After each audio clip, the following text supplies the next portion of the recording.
Hi viewers, I know many of you will have seen a previous video of mine on the subject of why I don't buy modern gold sovereigns, and for those who hadn't seen that video, I'll leave a link to it up there. The very simple reason was because of the colour, and I did have an exception to that rule. Obviously special issue sovereigns like the India sovereign or the commemorative like the memorial gold sovereigns, one obviously featuring the late Queen and the other the new King.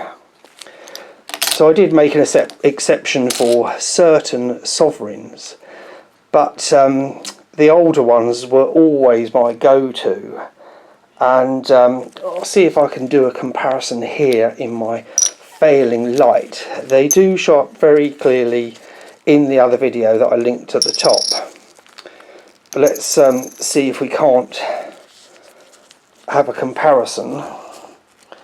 As some of you know, the newer sovereigns do have proof-like feels, unlike the older sovereigns which have a kind of a matte finish, so less shiny and reflective. And of course that is in this light looking, because it's so shiny, it's looking like silver. But if you want to watch the other video, it definitely, I got a better light that day and it does show it looking very coppery in comparison to the gold of this sovereign. But yeah, I can't really get it to shop very, I mean it does look red, doesn't it, in that, but you know, to the naked eye they are very red. They just look like copper. So anyway, in a previous video of mine, someone commented that they are stopping the rose gold sovereigns. So I looked into that because I hadn't heard about it, and thank you to that person, whoever it was that mentioned it. And of course they are 100% right. 2025 is the last year of the rose gold sovereigns, and they will be striking them out of a different composition from 2025. Now, rather annoyingly, I would have expected them to strike them in pure gold, like many other countries around the world with their bullion coinage, but no, they're sticking with the 22 carat, and I'm guessing that they're going back to the alloy that they used previously. Maybe there's been a lot of people complain about these, I don't know. I've complained. But anyway, the earlier sovereigns had, as far as I'm aware, they had copper and silver alloyed into them, and the newer ones, I don't know if they actually had any silver in them. They look more like gold and copper to me. But anyway, it's very hard to find the actual compositions of them online. But anyway, I'll read you a bit more from the information which I downloaded from Westminster. Revealed the UK's sovereign biggest transformation yet.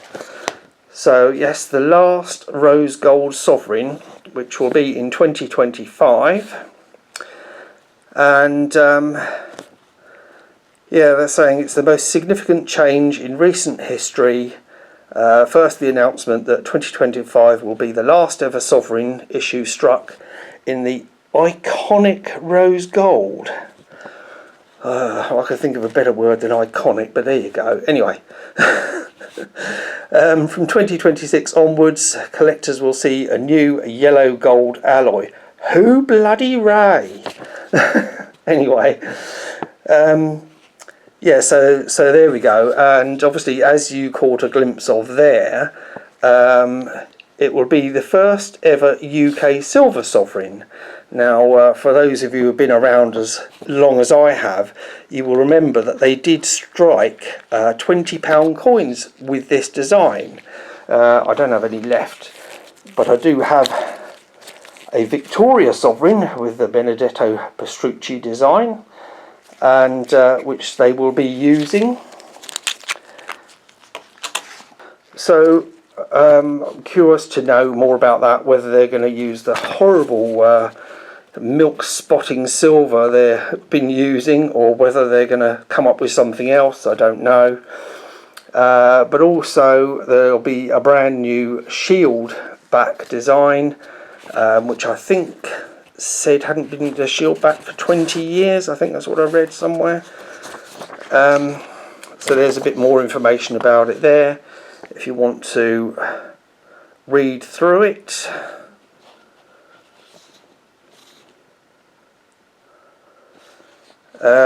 Yeah, an issue limit of just 5,000.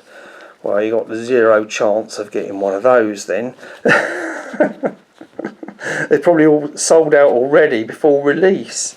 But there we go, the Silver Sovereign. I don't even know, I'm guessing it's going to be an ounce, a troy ounce. But anyway, there's 50,000, so there might be a chance of getting a few of those.